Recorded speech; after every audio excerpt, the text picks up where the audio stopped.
Hello, and welcome to episode 2 of How I Wish I Learned Music. That intro there was the melody from Blues for Alice, a Charlie Parker tune, and then I improvised a little polyphonic movement. For this series, I want to always have practical applications as soon as possible. And I know that was very important to Barry Harris as well when he was teaching. And I know it's important to me when I'm learning something. I want to see why it's valuable, why I should care about it.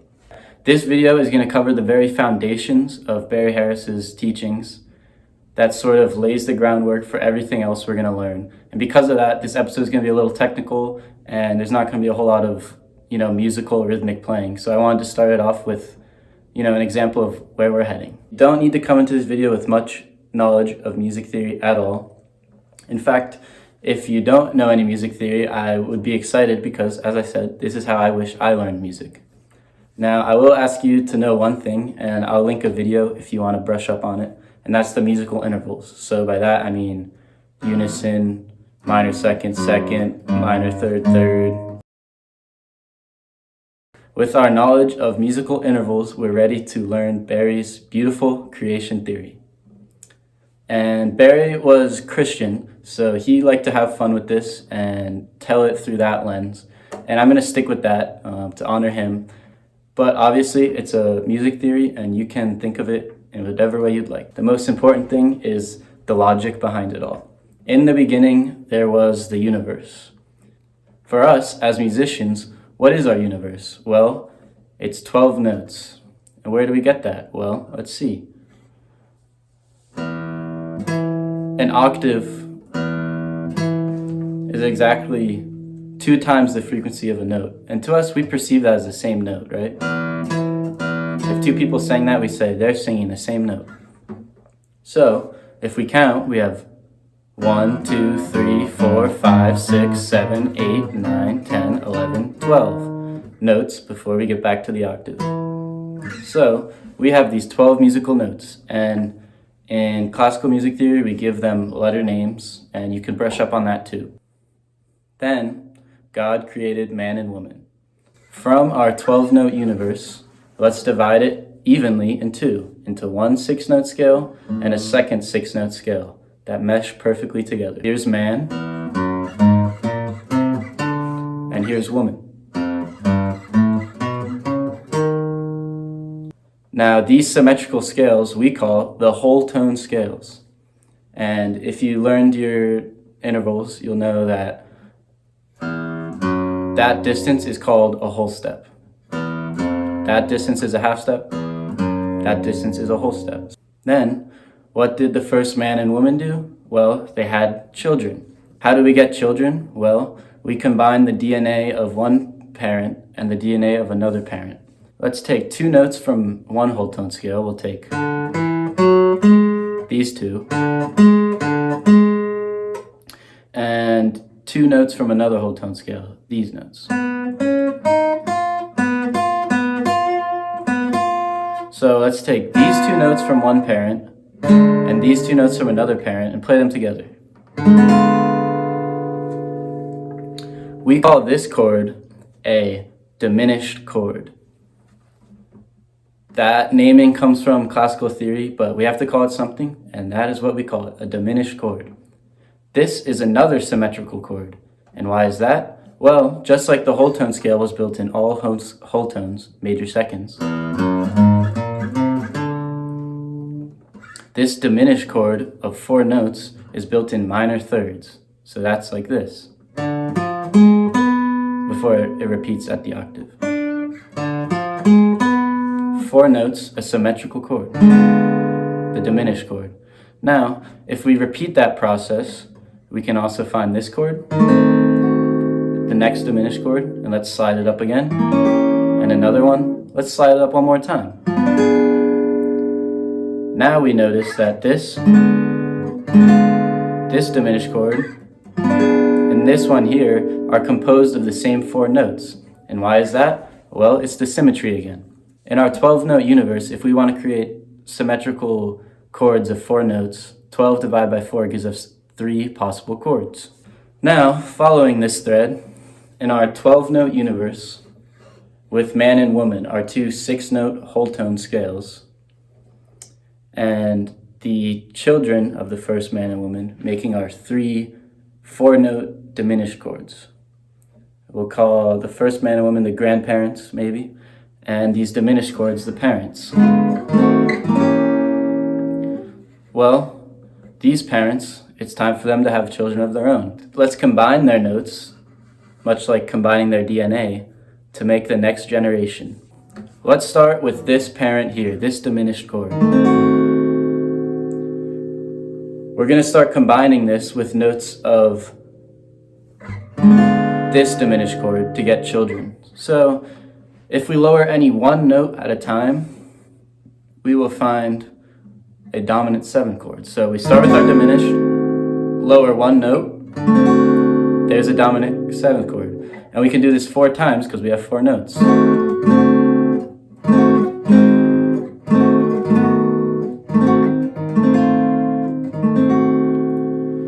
These 4 dominant 7th chords are family. Why? Because they come from the same 2 parents. They give us these 4 chords that are family.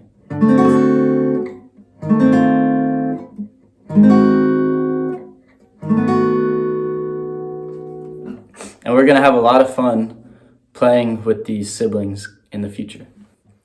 Alright, let's come back to this parent, and now we're going to lower 2 non-adjacent notes. And I just mean in that voicing, I'm going to lower this note and this note, and leave these 2 notes. So we'll go. That gives us a major 6 chord. And I'll cover why it's called that when I go through each of these chord qualities. They're going to have their own video. So hold on to that question. With these major 6 chords, it can also be done 4 times from those 2 parents.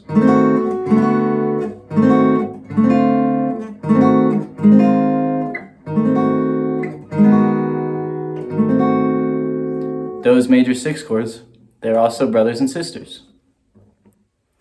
Next, what if we lower 3 notes at a time, like this? So we have 3 notes from this parent and 1 note from this parent. You know, we're mixing and matching DNA. So we get a minor 6 chord. This will be done 4 times.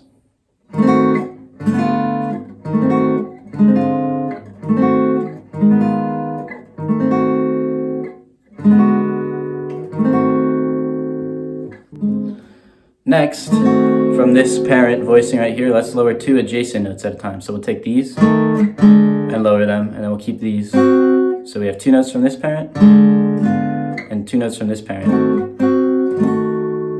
We get a dominant 7 flat 5 chord. These dominant 7 flat 5 chords can only be made twice.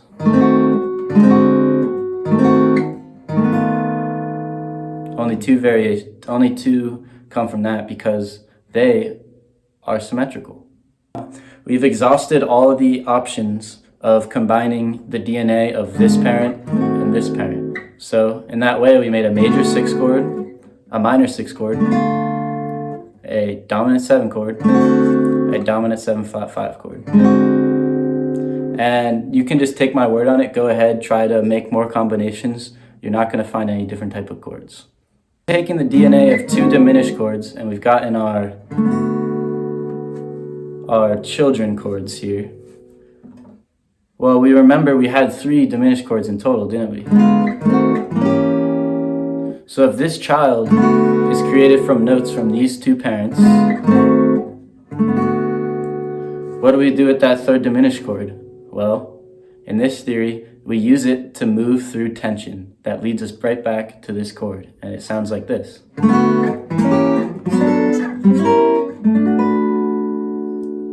Now that's parallel motion, all moving in the same way, but in this theory we're also going to cover contrary motion and oblique motion. Barry calls these his scales of chords, and these are so important and so amazing. We have one 4-note chord interleaved with this 4-note chord. So in this example, our major 6 chord, 4 notes, and our diminished chord, 4 notes, we're going to interleave them to get an 8-note scale. And if we play that in single notes, it's going to sound like this.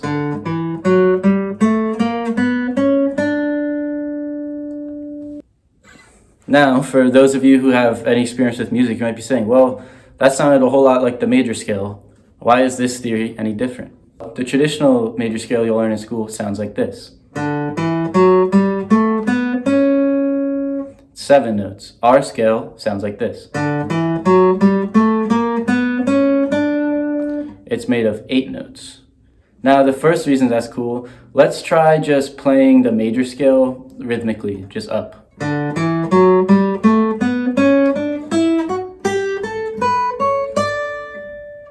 Once we got into that second octave, I hope you'll notice that sort of the tension and resolution falls off. In the first octave, we hear a nice note, sort of a tense note, a resolved note, a tense note. But because it's 7 notes and not symmetrical, if we keep running it, the timing falls out. But let's do this now. Let's run through 2 octaves with our major scale, the major 6 diminished scale.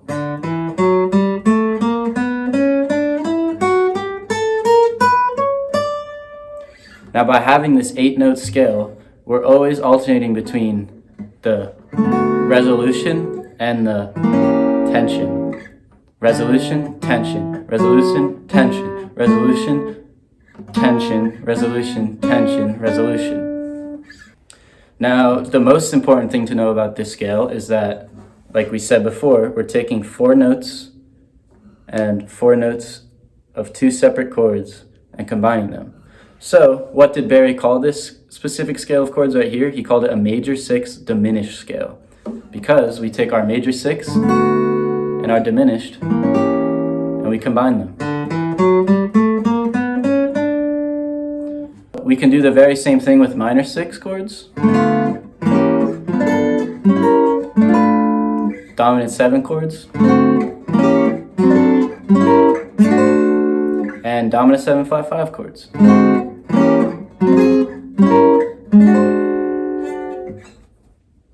The coming videos in this series are going to take a look at each of these 4 scales of chords individually.